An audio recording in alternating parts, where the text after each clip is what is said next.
Today we'll be talking about two of the major objectives on the Smite Conquest map, the Gold Fury and the Fire Giant. Before we get started, big thanks to Cover Tactician, who wrote an article about this on the Team Dignitas site, which is the basis for this whole thing.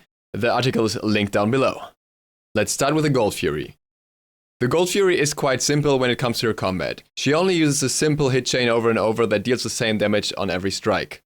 She can also be pulled from the place she's standing in, making it easier to pull her towards your team or away from the enemy. This also means that certain abilities like Rollout that cannot hit the Fire Giant can hit her.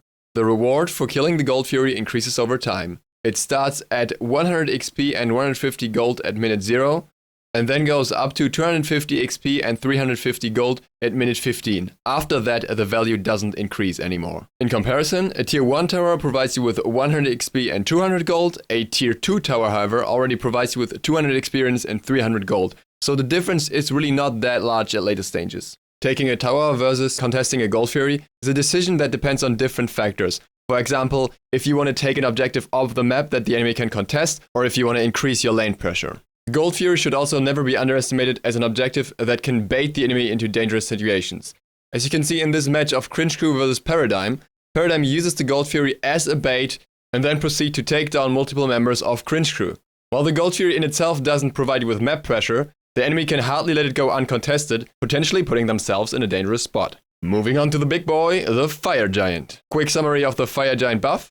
50 physical power or 70 magical power, a 20% damage buff against towers and phoenixes, and 4% regeneration of health and mana over 5 seconds. Additionally, you get 200 XP and 150 gold. In terms of numbers, the Fire Giant has 100 physical protection, 50 magical protection, and an additional 50% lifesteal resistance. Different from the Gold Fury, he has ranged and melee attacks, and he utilizes certain abilities in a specific order. The abilities he has are Boulder Toss, his ranged attack, Mighty Swing, his melee attack, Magma Blast, a knockup with high damage, and Magma Pool, an area of effect ability that stays on the ground for quite a while and deals damage over time. Let's take a look at this in-game. First, you see the 2 Boulder Tosses, or the Mighty Swings, followed by the Magma Blast. 2 Boulder Tosses again, and another Magma Blast. Now we see 4 Boulder Tosses, and after that you will see the Magma Pool. This rotation now begins from the start again and repeats over and over and over until the Fire Giant is killed. This matters because you can actually dodge a lot of the damage by avoiding both the Magma Blast and the Magma Pool. It makes sense to tank the Fire Giant on one side, ideally the one where the enemies could come from, so that in case of any aggression, the Magma Pools might zone the enemies off and your team doesn't get hit by the Magma Blast. The impact of not paying attention to the Magma Blast can be seen here.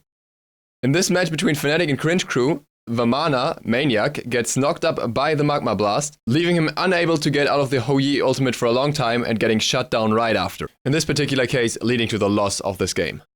On top of that, if the Fire Giant hits you with either a melee or ranged attack, you get a debuff that reduces your healing received by 40% and your damage dealt by 20%.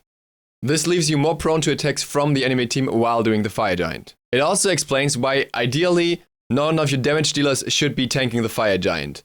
Whoever tanks it gets the damage reduction and the healing reduction, meaning if an ADC tanks it, his total lifesteal is reduced to 30%. At the same time, watch your positioning. Clustering up multiple Magma Pools is not beneficial for your team at all, and if too many Magma Pools end up in melee range, your melees might not be able to attack the Fire Giant anymore. One last thing that Heebly pointed out, and I hope I pronounced that right. If you get too close to the Fire Giant, so he gets into melee range, he will actually reset his attack delay.